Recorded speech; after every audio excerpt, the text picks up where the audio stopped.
Okay, it says recording in progress, so let's get started. Welcome, everyone. It's, I guess, day 5 of the Agentforce Bootcamp for Marketers. My name is Timo Kovala, joining you from Finland. And today we're going to talk about Agentforce architecture and how to best approach it. I've tried to include a bunch of architecture and Salesforce best practice here and there.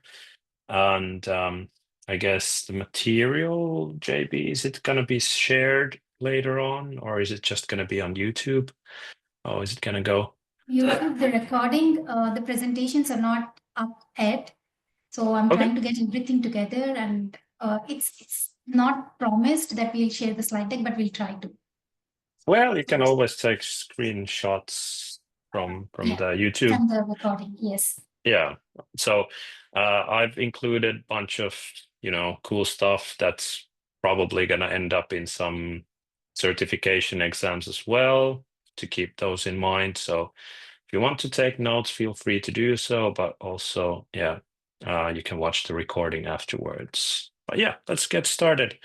Thank you all for attending. I know that you are very busy and there's a lot of different trainings and sessions on Agentforce. So I'm happy that you decided to join this one. And yeah, this is a Salesforce boot camp. So what would it be without forward-looking statements? So yeah, just wanted to remind you that we are going to be talking about some, let's say, roadmap related topics here today as well. And you should always base your purchase decisions on what is already available today. So yeah. With that caveat, yeah, as said, my name is Timo Kovala. I work as a lead marketing and AI architect for Capgemini across the Nordics. That means 4 different countries: Finland, Sweden, Norway, and Denmark. And my job is to bridge the gap between business and technology to find the optimal solutions. And currently, I'm very much focusing on agentic solutions, as I'm aware most of you are probably doing the same as well.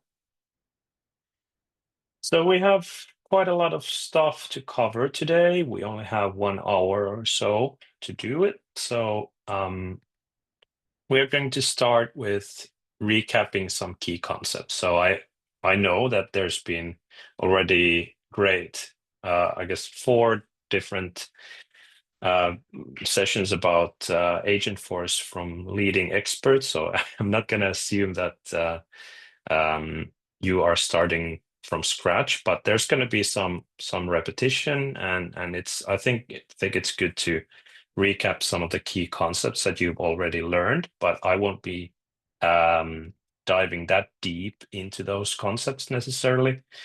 And afterwards, I've structured this around some of the key areas of Salesforce architecture. So if you are on your architect journey, you'll notice that there's some familiar topics like data architecture, there's sharing and visibility architecture, there's the actions part, which also covers a bit of integrations, there's testing and deployment, and then also a bit of enterprise architecture viewpoint as well. Let's see how it goes. We might have time for a few questions at the end, but if not, then I think JB already mentioned about the Ask Me Anything session. So the questions that you put in the chat will be saved and then included in the later session as well. All right, JB? Yes, I'm gonna share it in the chat window. Okay, great. Yeah, let's start with some key concepts. So instructions and guardrails, I think I see those as sort of 2 sides of the same coin. They function differently, but they essentially have sort of similar roles, let's say.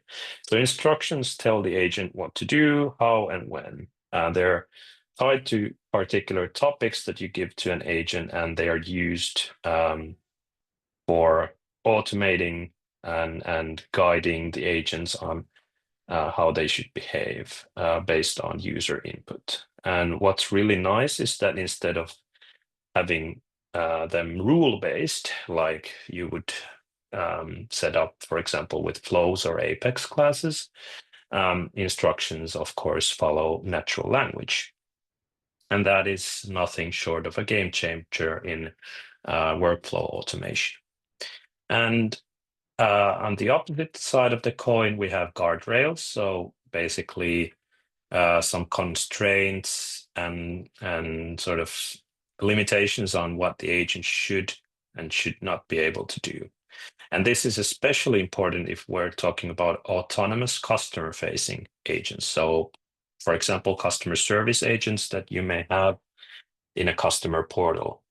So there you might not even have a human doing oversight over the agent. So guardrails essentially are there to prevent sensitive information from being leaked. Or there might be, for example, competitors trying to phish business secrets or customer data from the agents, and the guardrails are there to prevent such occurrences. And of course, there's also the sort of ethical sort of side to things. So trying to guard against toxic behavior and bias as well. Then these concepts here are all related somewhat to the retrieval augmented generation, or RAG, that we're going to talk about in a bit more detail later today. So first off, to make RAG possible with Agentforce, we have what is called a vector database. I think Matthew Walsh already covered that quite in detail. So just gonna cursorily mention it here. So basically, instead of having data stored as simple, in a simple data table, we use embeddings. You could think of them as tags that describe what certain pieces of text or data mean and how they relate to each other. And basically, the whole thing is that instead of doing fine tuning, meaning that you would use an already existing LLM and then by using thumbs up or thumbs down type interface, slowly but surely, personalizing the LLM to your data. Instead of doing it that way, which is very costly and time consuming, vector databases, provide company specific data that is easily accessible to the AI model. And if we're talking about unstructured data, there is huge amount of text. Typically, if you feed, for example, the agent, let's say a complete file that can be several pages long, then you need something like a vector database to make sure that the agent can access that in a timely, access the right information in a timely fashion. What is key to make this work is this thing called chunking. So chunking, it's a funny word. It's basically just about dividing large masses of text into smaller pieces. So basically used to optimize the processing time and make the vector database work more smoothly. And then we have a thing called embedding. So basically, it means that we convert, for example, text in a manual into numerical vectors that capture meanings. So what does a particular piece of text actually mean? And that means that because we have those meanings and interrelations stored as vectors, the LLM model has an easier time in processing that large mass of text. And then finally, we have this thing called retriever. So we need this sort of low-code solution for fetching the right piece of data based on embeddings. So retriever is what you set up in Salesforce to enable the agent to, well, retrieve the right information. And that makes the whole RAG process work. Then a third theme of concepts is around Einstein trust layer. So basically, how you could think about it is that Salesforce with Einstein trust layer makes sure that nothing company specific gets stored in an external platform with an external provider without your permission. And in addition, it has a bunch of different features to safeguard against all sorts of nasty consequences that you might experience by, let's say, using raw LLM like ChatGPT to guide your business. So even if you don't provide or you provide the bare minimum of data for an LLM via grounding and use it to guide your decisions, it's better that you use it in Salesforce than by logging into, let's say, ChatGPT. Because with the Einstein trust layer, you can be sure that there's like much less of a chance of anything going wrong with the response. So let's say that somebody tries to get company specific sensitive information. So that's on the prompt defense side. Let's say that you want to prevent external LLMs from ever storing sensitive like customer information, customer IDs, bank account details, etc. These are all covered with the Einstein trust layer. So it's like a barrier that prevents external models being taught with your sensitive business data and customer data. And then finally, we have a bunch of these bring your own type topics. So we actually have a third one, but I didn't include it here. So we have bring your own lake. We have your bring your own model, and then we actually have BYOLLM. So you can also bring your own large language model if you'd like. But I think these two are the more common ones that you'll see. So bring your own lake is about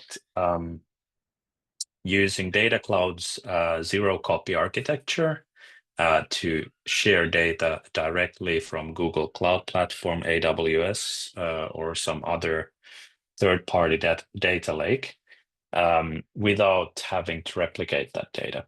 And this is really important these days that we should avoid having to replicate pieces of data. And this is really the way that things have been in Salesforce for quite a long time. So let's say that you wanted to do an integration with an ERP system. So in the past, what we needed to do is we would have to replicate pieces of the ERP data model in Salesforce to make a proper two-way integration.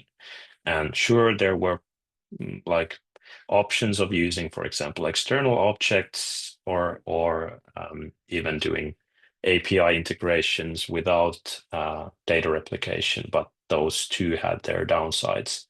So having this data share option means that there's no data mastering issues or any sort of discrepancy issues between the two systems because you're using data straight from source.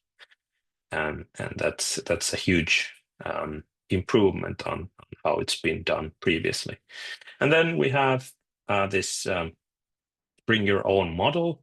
So with Einstein Studio, you can use, let's say, Databricks, SageMaker, Vertex, build machine learning models that your data scientist has previously done to do, for example, predictions or forecasting based on your own business model and data. And then you can bring that model accessible to the agent. And there's actually a word or a term that's similar to RAG. It's called PAG, so prediction augmented retrieval. So or sorry, generation. So you can use this PAG power as well. So let's say that that you have an SDR agent that is powered with this bring your own model type feature. Then you can use that to have the SDR do predictions on how likely the opportunities to close based on your business parameters, etc. And there, that was quite a heavy listing of concepts. So as said, most of this stuff is probably no news to you if you've been attending these sessions previously, but just wanted to do a recap. But then let's dive into data architecture in Agentforce. So basically just wanted to first start with Atlas Reasoning Engine, which is the sort of the brain behind Agentforce.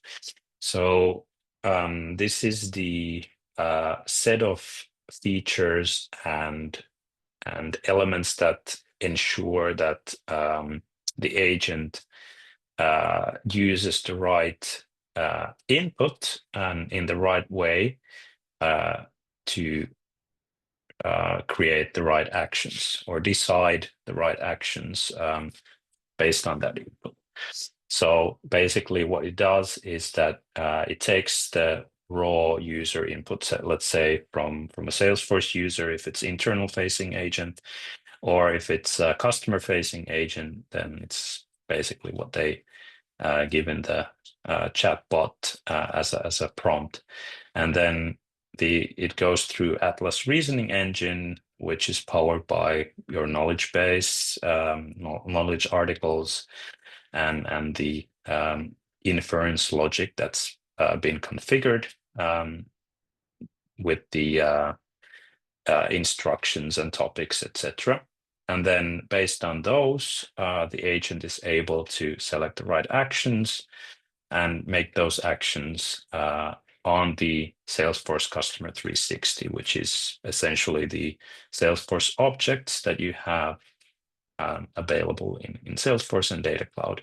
And then, of course, you have some business outcomes like order fulfillment, case handling,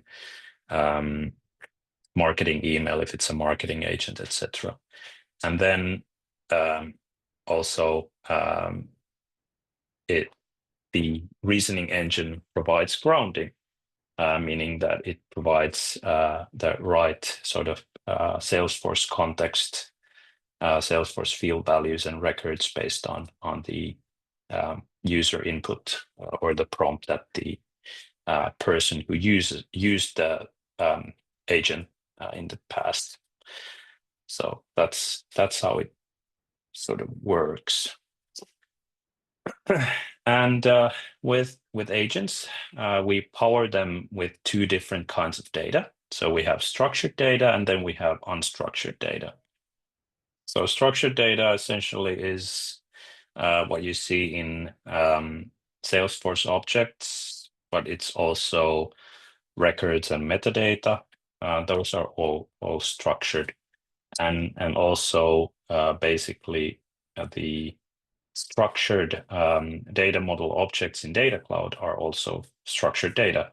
So basically, the rule of thumb is that if the data follows a predefined structure and you could insert it into a Excel spreadsheet, then you are pretty sure that it is structured data.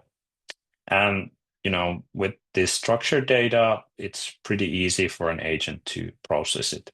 It can, do basic lookups to find the data that it needs. So it doesn't require additional like configuration to make it accessible to the agent.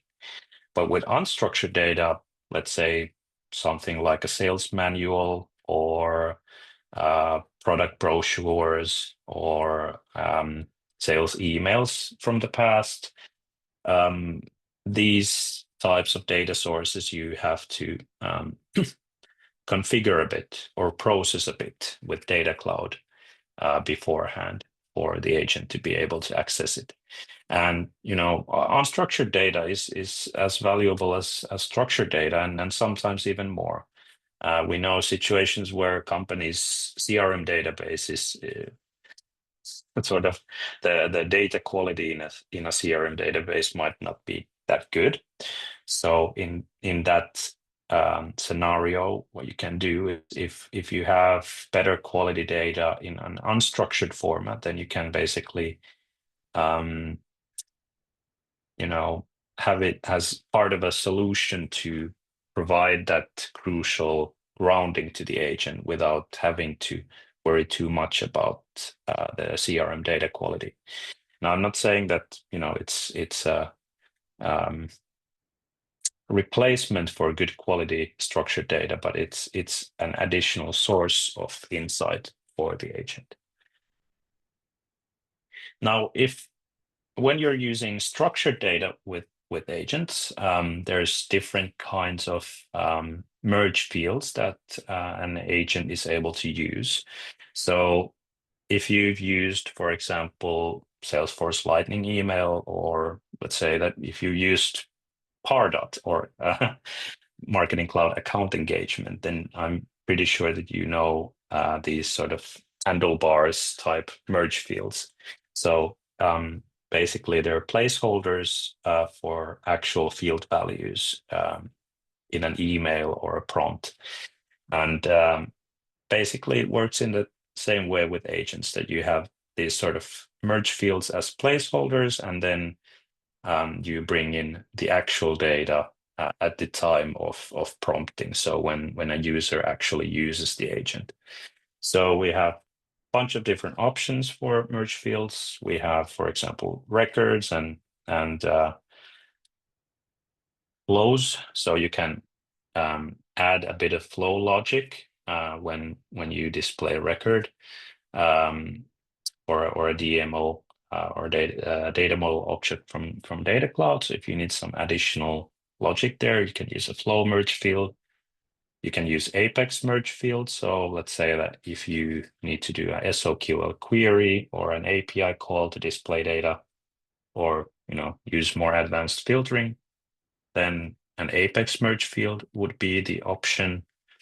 With related list merge fields, you can let's say retrieve a list of records and fields with an SDR agent. This could be, for example, that you want to have the SDR agent fetch all related contacts to an account or something, or all related cases and key information from those cases, whatever.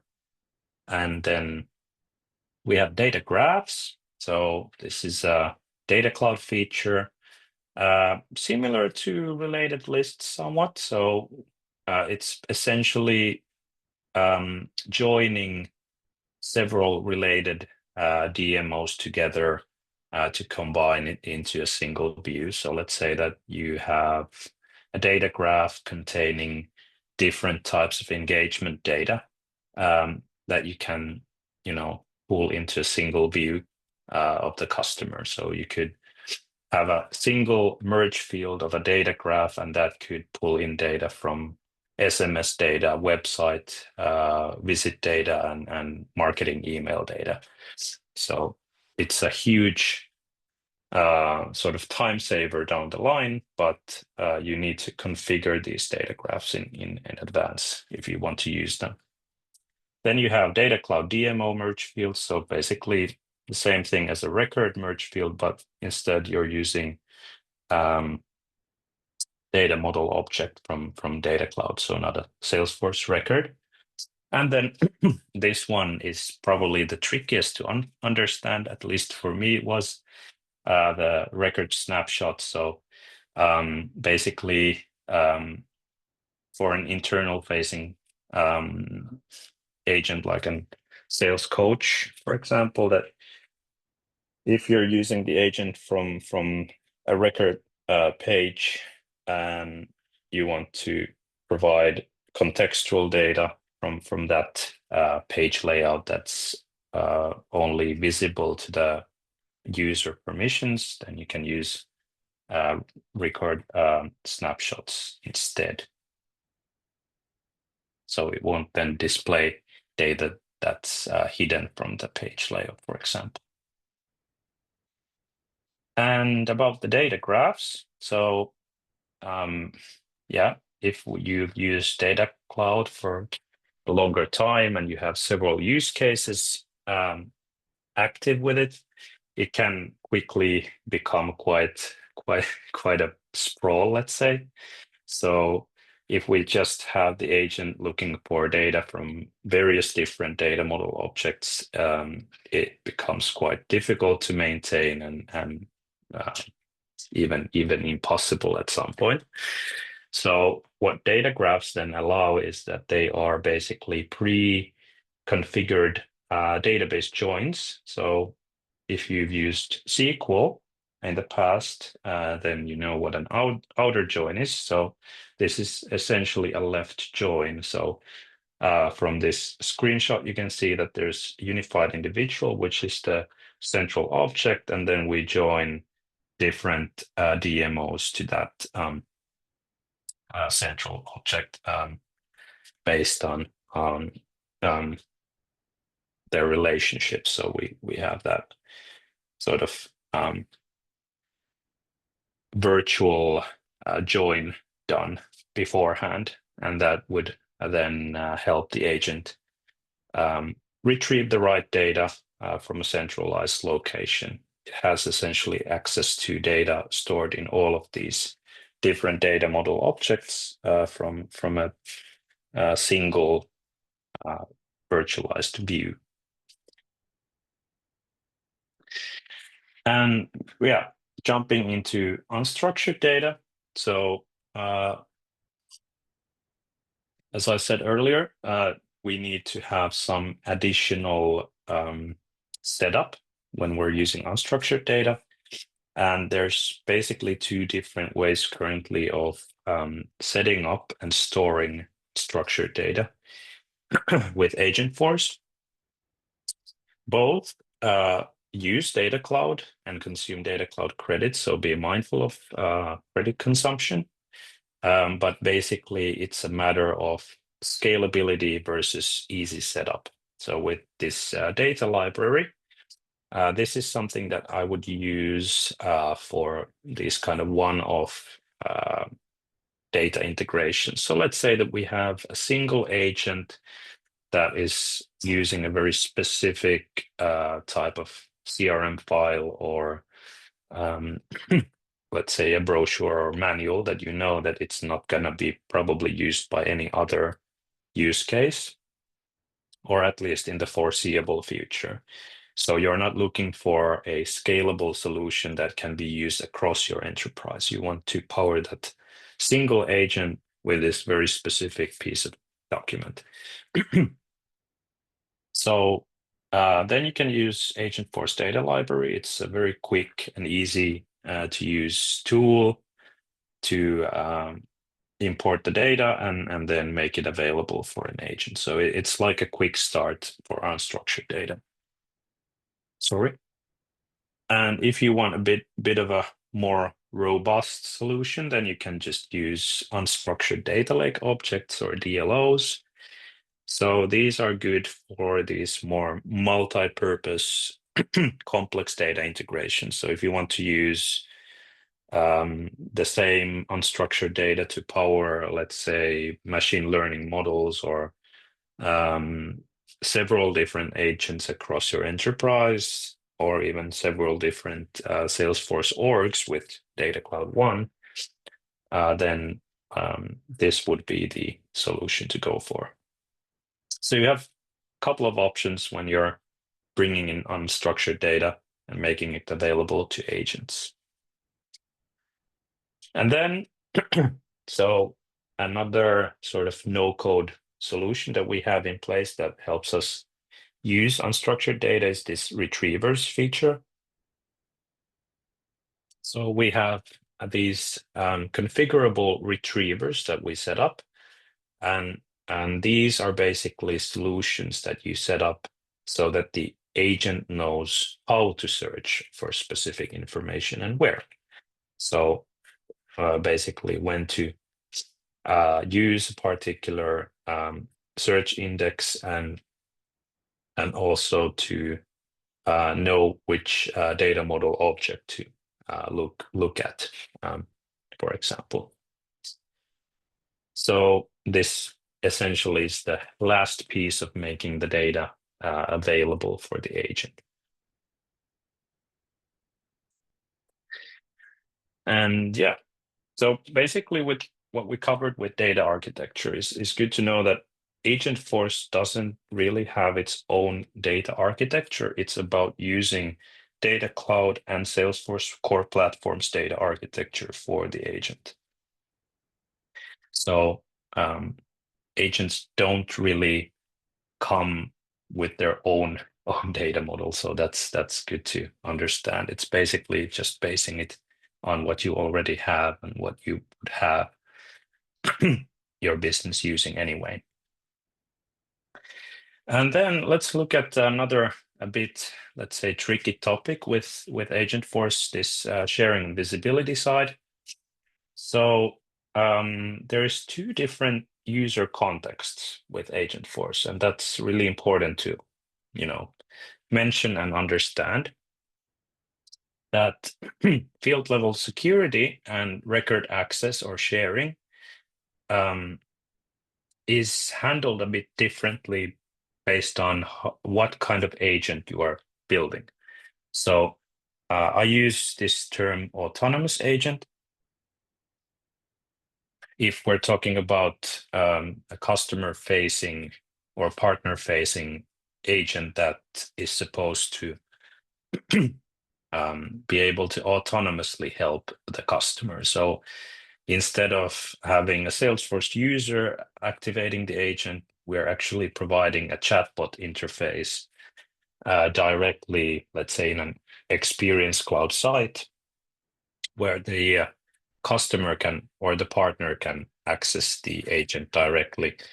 And then, because there might not be actually a user, let's say, behind requesting that information, we have agent-specific user records. So the agent has a user, this kind of like Agentforce service agent user, for example, that has a bunch of permissions. So basically what records and fields that agent can access is based on what permissions we've given to that agent user. So then it follows the pretty straightforward structure of what kind of role and sharing rules we have for that agent and what permission sets we have enabled to that that user. And then we have these internal agents. So let's say, for example, a sales coach or an SDR agent that is helping a salesperson or customer support agent do their job inside Salesforce. So there we have the standard Salesforce user, let's say a Sales Cloud user or Service Cloud user who is asking questions from the agent. And there we can actually rely on that prompting users field level security and record access. So basically, by default, the agent will only provide information to that user that they would have access to normally as well. So you can be sure that it's not going to be a backdoor to data that they wouldn't be able to access if you have a private data model in place. So yeah, just as a best practice suggestion here is to honor the principle of least privilege with agents as well. So don't give agents too large scope of access. And this has a implication to how you build up agents. So instead of having, let's say, a general purpose customer service agent, consider having several customer service agents that work together, each with a specific scope and specific set of goals or topics in mind. And this is to ensure that you don't accidentally provide access to too much information to the agent so that it doesn't end up being a backdoor for the user or the customer or the partner to get access to data that they shouldn't have in a particular user context. And basically, if we're talking about a service agent that's a customer facing, then applying permissions is it's very simple. It's like providing access to regular Salesforce users. So you can just use the normal procedure of providing permission sets and sharing rules, etc., for those users. But it's good to note that there's these out-of-the-box permission sets that you must provide to these agent users, and in order for them to function properly.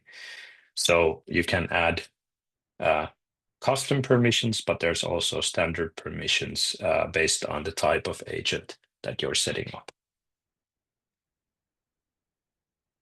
Another tip would be that with data cloud DMOs and unstructured data, you have to be extra careful, because if you have private sharing model in place in Salesforce, it's very possible that you have sensitive business information or customer information stored in unstructured data or coming into data cloud from different data source, let's say from an ERP system or an OMS.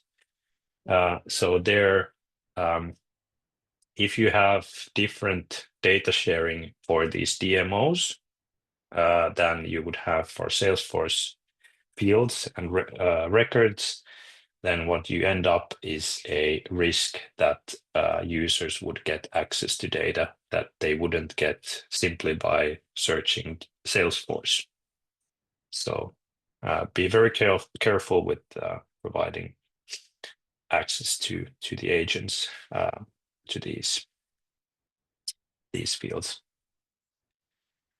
So that was it about sharing and visibility. So next topic would be to talk a bit about agent actions.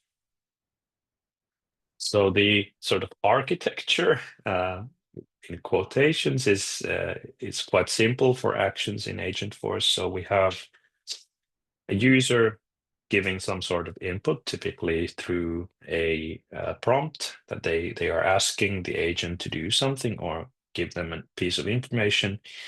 And then that user input gets classified.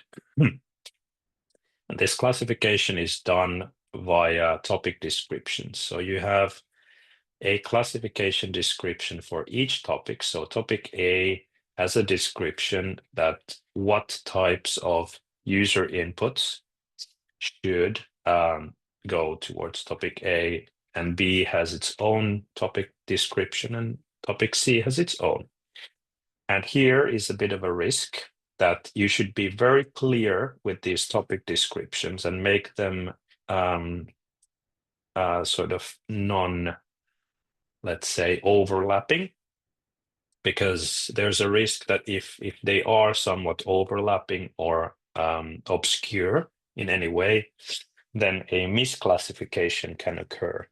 So the agent takes the user input tries to classify it and then accidentally classifies it under topic B instead of topic A, or even it might classify it as small talk that's not included in any of these topics, and then just does the fallback actions and forwards the whole conversation to a or escalated agent or some human user, for example. So if you're not careful with this classification, then that usually ends up in bad customer or user experience. Well, then under each topic, you have instructions. So you have topic-specific instructions, and then you have global instructions. So global instructions are instructions that are used across different topics. And I'm going to talk a bit about it after this slide. And then finally, we have actions. So we have actions for each topic, and we can have same actions also across different topics. But basically, you always have to link the different actions, because that's what topics are there for. They are actually a classification or categorization of different actions that the agent can take. There's quite a lot of material and text here, so I'm not going to read everything out loud, but just going to do some highlights here. So don't go for too many topics. Instead, have a couple of or a few very broad topics that have sub-intents underneath them. So you can include mentions in the instructions underneath a topic to provide these sort of sub-intents, meaning that when the agent discovers that user is asking something under this topic, then you can have sort of sub-intent telling them different options, basically, based on what they uttered to the agent. Try to be very specific with the utterances. So basically, utterance here means giving concrete examples to the agent when doing instructions.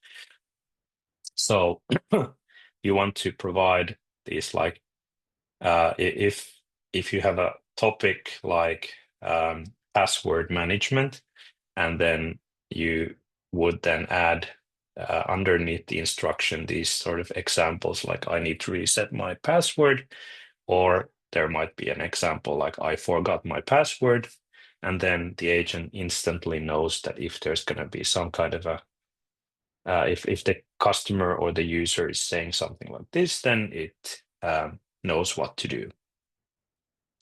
And the next one, provide multiple examples. The same thing, try to give as many examples as you can think of.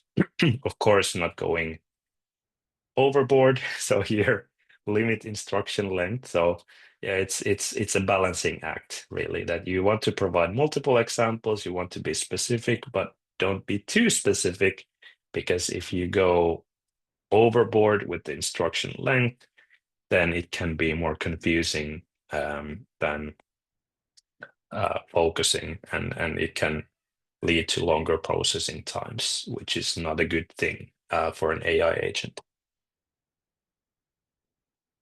So try to go for a very well-structured, maybe bullet point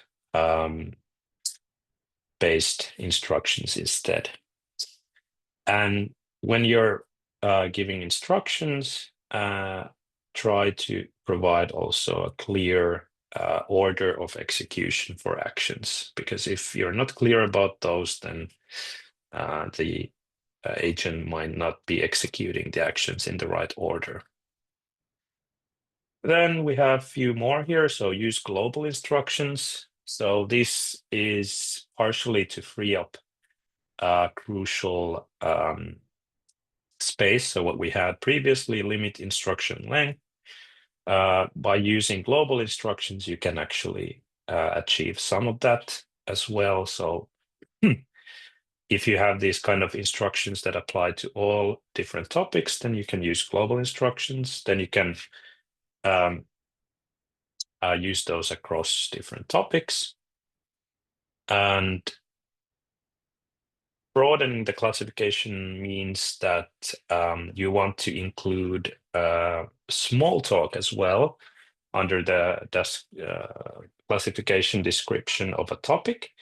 So if a person is displaying some kind of frustration when they're engaging in small talk with the agent, then you want to, continue the discussion instead of misclassifying it as small talk and then just ending that conversation. And then related topic is this specific or being specific about escalation. So as agents are supposed to help reduce manual work, you don't want to escalate customers that you could handle with the agent. So be very clear with the instructions when an escalation should occur. And finally, ask open-ended questions instead of questions that the user can answer with a yes or no. So this is to keep the conversation going and ensure that every situation gets handled properly and thoroughly. Then we are nearing the end of the session. We only have a couple of sections left. So let's talk a bit about testing and deployment. So with agent development lifecycle, we have testing and deployment as we would have with any feature or any custom code, for example, that we deploy. So with Agentforce, what we have that's specific to agents is this feature called Testing Center, which is, I guess, being or has it already gone GA? I'm not actually sure at this point, but it's at least coming to all users shortly. Basically, we have several different out-of-the-box KPIs that we have available. Then we have the ability to do these kind of like example utterances. You can see, for example, where is my order? Can I change my shipping address? How can I track my package, etc.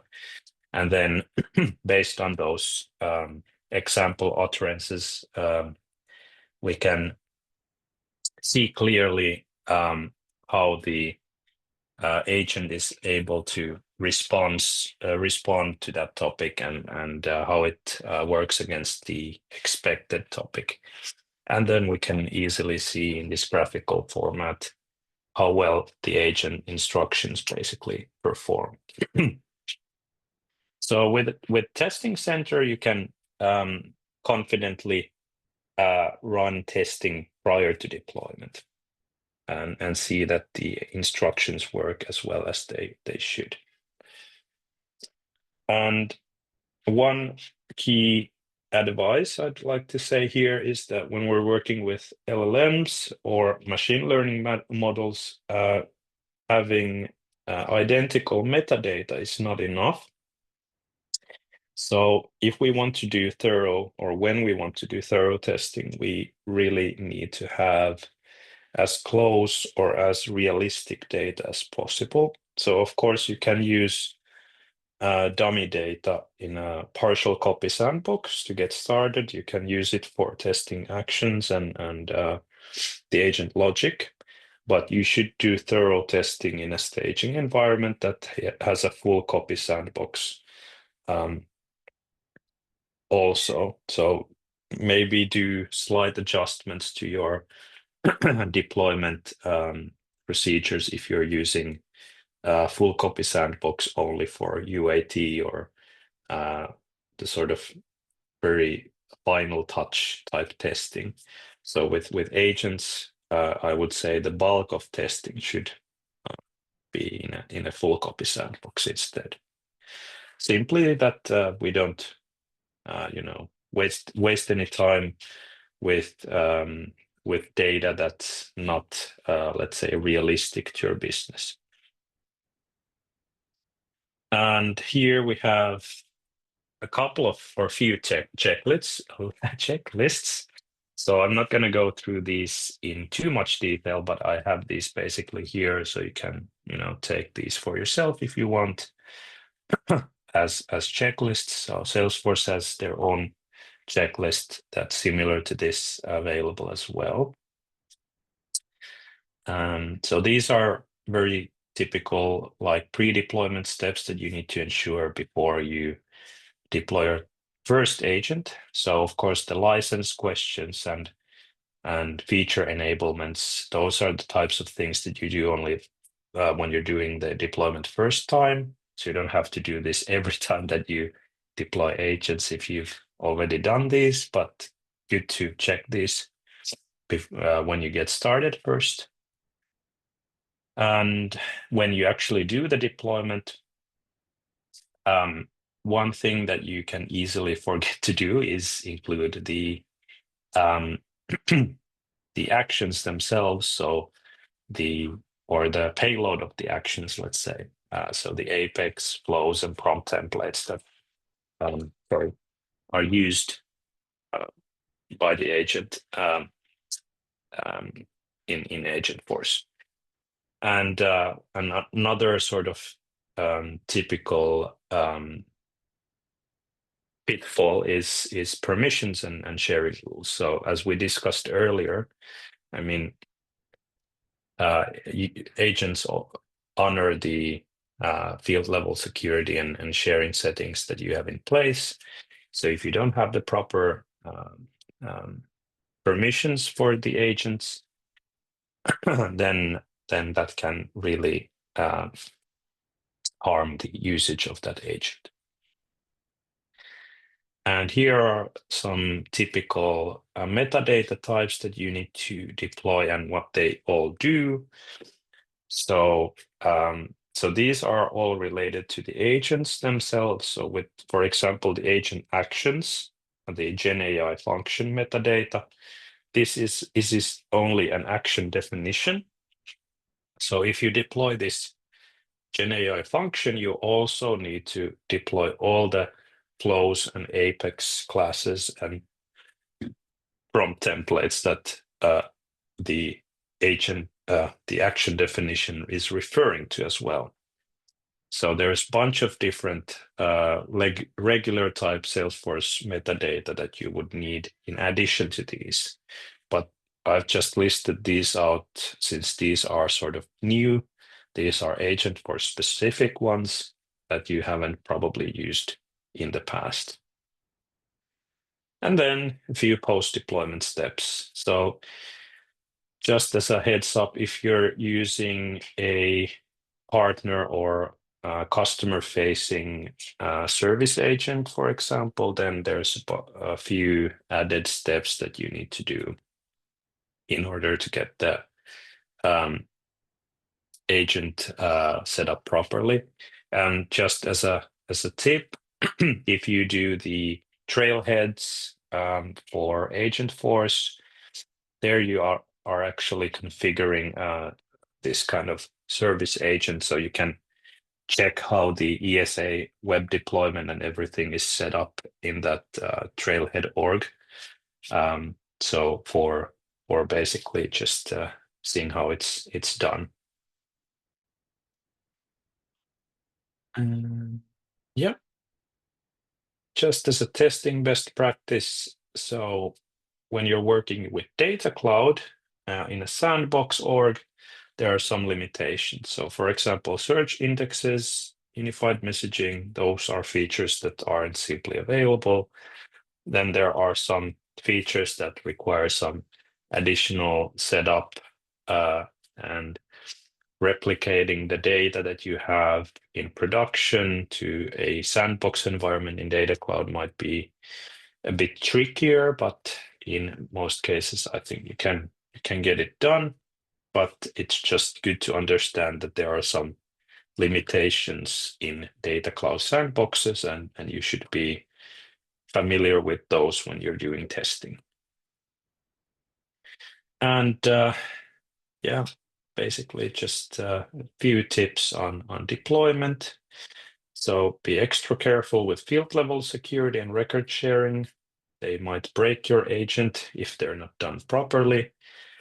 Apex and flows, if you use those with agents, then make sure that they work in several different scenarios. So use different examples and utterings when you're doing testing to ensure that the flows and Apex work properly as well. And then the bots themselves that users interact with, those may need some manual configuration if you're using, for example, a sandbox environment for a customer portal, and then you deploy that bot with an agent to a production portal, then there may be some manual configuration steps that you need to do to get it to work. And finally, we are running out of time soon, but yeah, here I want to just give a shout out to previous a trainer colleague, Jacob Hayes, for this slide. So I'm not going to go in too much detail on this one, but basically what he's done here is highlight the different sections where Agentforce comes in. And what you can see is that Agentforce is not like let's say a typical sales cloud or service cloud type platform, but it's a fragmented collection of features that's basically some of them are situated inside the Salesforce core platform, whereas some features are data cloud specific. And it highlights how important it is to actually start using data cloud as well, because a lot of this stuff is not going to be accessible if you just run agents with the core platform.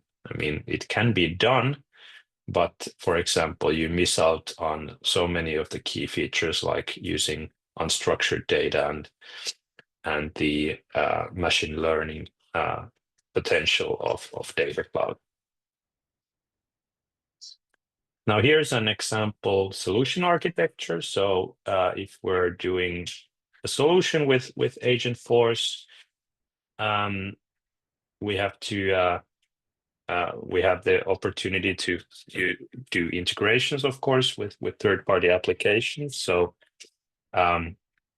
we are not restricted to the functionality that we have inside Salesforce platform. So that's also good to understand. So for example, here as an example, we're using Salesforce CMS for the email content.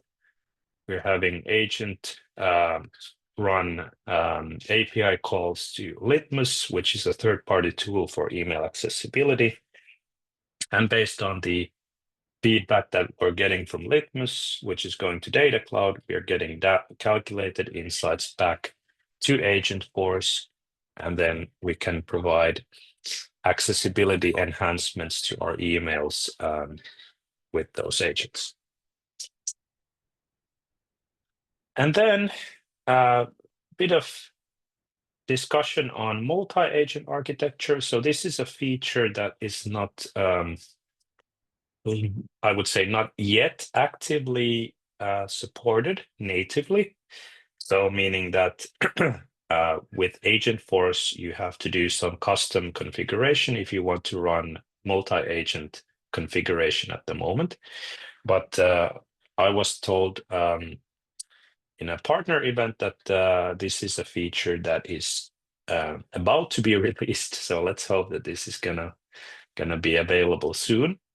But for now, what you can do is you can use an integration platform like MuleSoft and platform events to handle the multi-agent orchestration. So here in this example, for example, we have an SDR agent doing internal facing like SDR work, for example, optimizing sales emails. And we have a service agent on the customer portal side. And what MuleSoft can do, for example, is that it can pass information from the service agent to the SDR agent.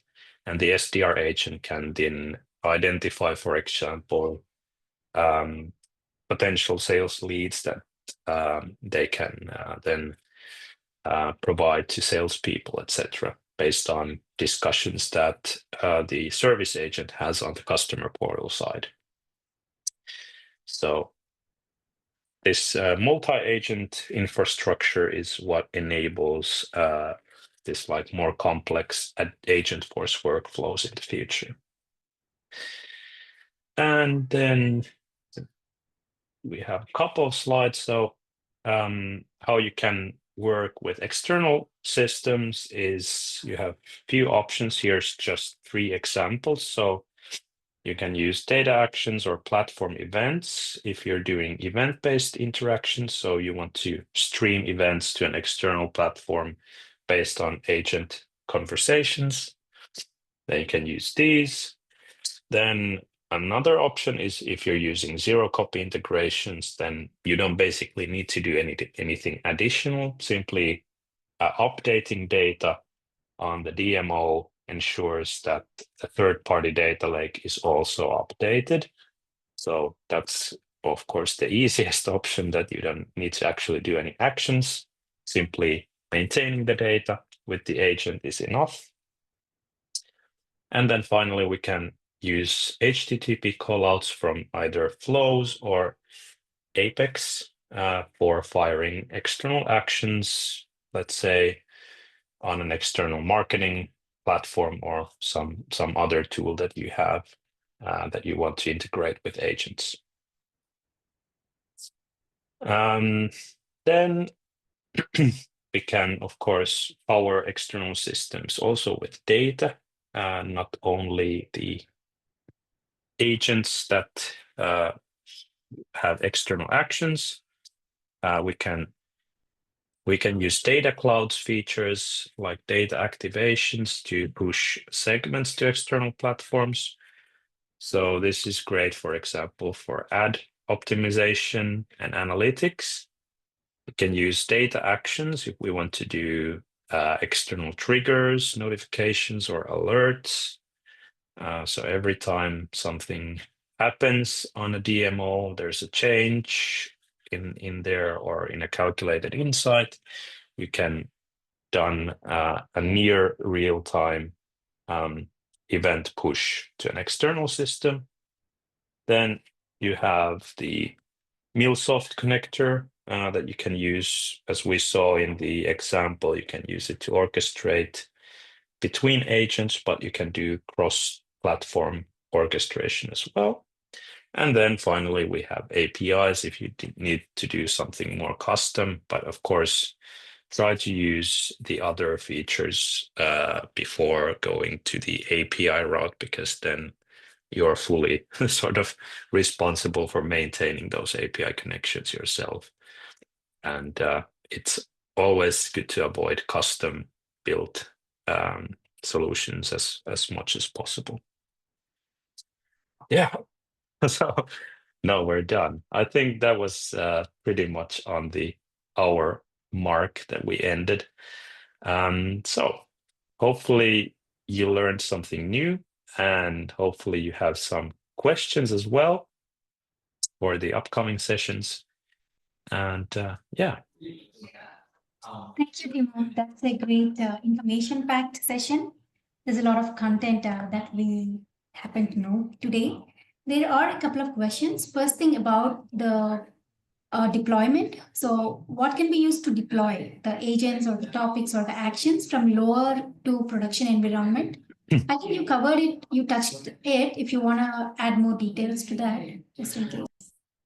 Yeah, I mean, it's basically just regular old metadata when you come down to it. So, for example, if you go search the online search Google for your preferred deployment platform. So if you're using Gearset, Capado, Flowsum or something like that, then they should have documentation on what is their sort of suggestion on deploying those particular types of metadata. So there might be platform specific sort of requirements, but basically you can also do it with the Salesforce CLI, so command line interface. If you want to do it manually that way, you can do it. You just have to, set up the deployment package and include the right types of metadata. So, and that means basically using the Agentforce specific metadata that I showed earlier in this session, plus the actions and permissions and sharing settings that you add or are related to the agentic solution. So yeah, it's hopefully that answered your question. Yeah, that's a great answer, Timo. So the next question is about the permissions. If the user asks something where the user doesn't have permission, but the autonomous agent has the permission. So the answer will be for the user, will it be whatever the autonomous agent has permission or the user has permissions? So basically, this is something that I would defer to some Salesforce architect at this point, or like Salesforce's own solution SMEs. But my understanding is that the principle of least access should apply here. But generally speaking, you wouldn't come into a situation where the agent wouldn't know which to use. So basically it's either or. If it's an external agent, then I mean it would use the agent's permissions. And if it's like an internal agent, then it would follow the users or the like Salesforce users permissions. But yeah, that's something that we need to specify. If are you referring to like a situation where you have like a customer portal and then the customer user would have some permissions? I get yeah, it's a bit tricky at this point because the documentation is a bit limited, and honestly I can't provide you with a 100% secure answer at this point. Sorry. Yeah, that's fine. Yeah, thanks for the information, Timo. I think we're good on that. Okay, the next question is, can you give an example or a scenario wherein the data is getting deleted while converting it to the structured from an unstructured data? Is there any way that we can prevent this, or any tips that you would share about that?